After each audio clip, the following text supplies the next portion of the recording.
In Kendrick Lamar's song, Not Like Us, one of the last lines in the third verse summarizes what many would say equates to Drake's entire career. No, you're not a colleague, you a colonizer. But this bar would soon reveal to be much deeper than previously perceived. We will not rest until our target is met.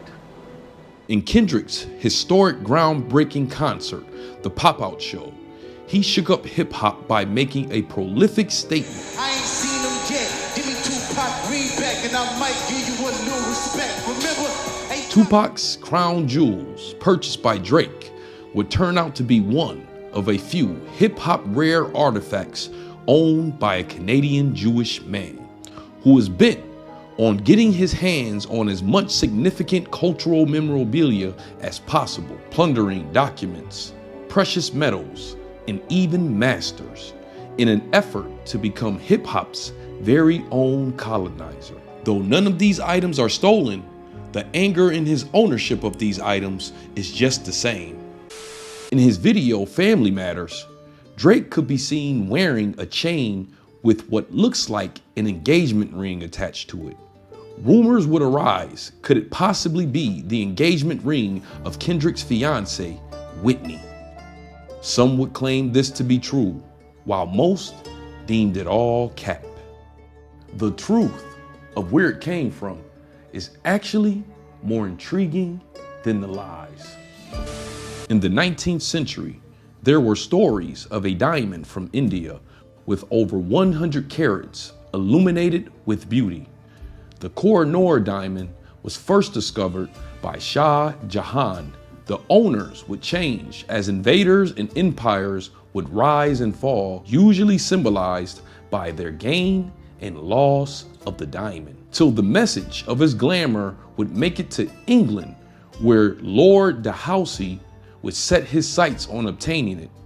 England at the time was one of the most brutal colonial empires.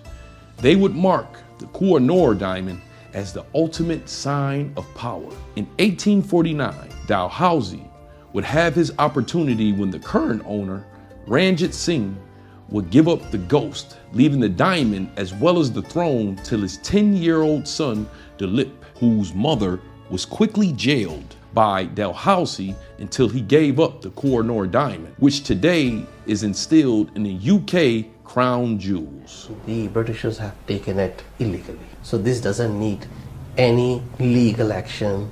It's just a polite reminder that you are the custodian of this diamond, right? And you should give it back to us.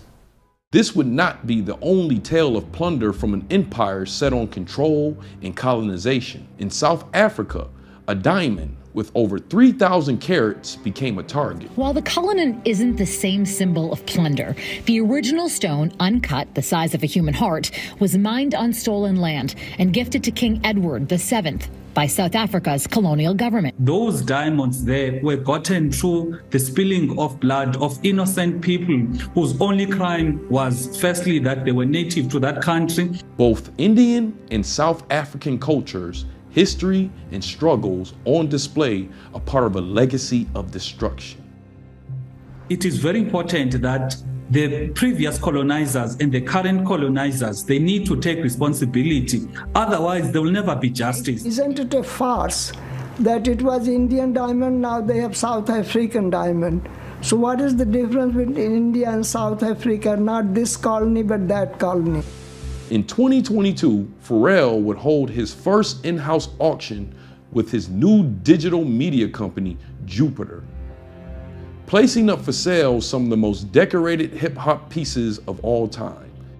After celebrities such as Kim Kardashian and Kid Cudi were able to purchase some of the pieces, the majority of the collections ended up in the hands of Aubrey Graham. Included in this collection is a list of items such as a diamond-encrusted skateboard, a gold PSP, some yellow diamonds, which some claim to be the engagement ring worn by Drake in Family Matters. And finally, a 3-tone nerd pendant with each member of the group, which sold for a whopping $184,000, which now stands as the most expensive hip-hop item sold. Drake would flex this exuberant memorabilia in his video Jumbotron Shit. While he claimed he was paying homage to the nerd's legend, this would come into question when he would state in the song called Meltdown, presumably speaking to Pusha T, one whom he suffered defeat in a battle to. He says, I melt down the chains that I bought from your boss. Give a fuck about all of that heritage shit. could Drake have burned down the legend's well-known artifact, destroying an expensive piece of history like how the English royal family decimated the Cullinan diamonds? Well, he would answer this question once while addressing Kendrick. You wanna take up for Pharrell and come get his legacy out of my house? This line would at least confirm their existence. Do me one small favor. Before we get too far in this video, apply pressure to that subscribe button. Tupac took his jury seriously. He wore it to symbolize his struggle. I'm trying to bring 1989 back. I was broke in 89. Plus they had me in jail for a year for a crime I didn't commit, so they locked me in chains. I'm gonna come out and turn the chains into... In an almost fatal incident in 1994 Quad Studios, Tupac was shot 5 times while also being robbed for thousands of dollars in jewelry. While Tupac would be subsequently locked in jail for assault charges, somehow his counterpart rival was photographed with a ring and necklace Tupac was relieved of in Quad Studios. When Tupac would be released from jail, part of his redemption would be symbolized in a ring he himself designed. It was a jeweler here in New York. Tupac designed the ring, and he had his godmother, Yasmin Fula, who was a Black Panther, fly back and forth from Los Angeles to New York with his designs, meeting with the jewelers to make sure it looked the way he wanted it to. So he very much wanted a medieval crown style. He wanted diamonds, he wanted rubies, he wanted gold, he wanted it to be elaborate. So this is the only piece that has come directly from someone close to him, where we can document the provenance. The estimate on this ring is $200,000 to $300,000. That estimate has nothing to do with the materials. I mean, it is made of gold and diamonds and rubies. But when we put estimates on unique objects, the estimate is based on the history and the provenance, the value, the importance of the piece. The ring, it was estimated to be auctioned off for anywhere between $200,000 to $300,000. But an anonymous bidder eventually grabbed it for over $1 million. This bidder, Aubrey Graham. A question one could ask is, who did Drake bid against for this ring to where the price jumped to over $1 million, making it the holy grail of hip hop? Could it have been his determined adversary who was not willing to remain silent? I ain't seen them yet. Give me Tupac, read back, and I might give you a new respect. Remember, in street politics, as well as hip hop, jewels has always signified strength and power, flexing, serving as crowns for those who have rose to the top in status alike. These jewels can serve as a remembrance of accomplishments achieved from a perilous start. But what happens when these items of power and significance end up in the hands of someone who does not represent the struggle of its previous owner? In the HBO hit series The Wire, a ring became an underlying story of street economics, checks and balances, where only the one truly strong enough to possess it would be able to keep the honor that came along with it. The ring would first appear when Old-Face Andre's shop was robbed by Omar.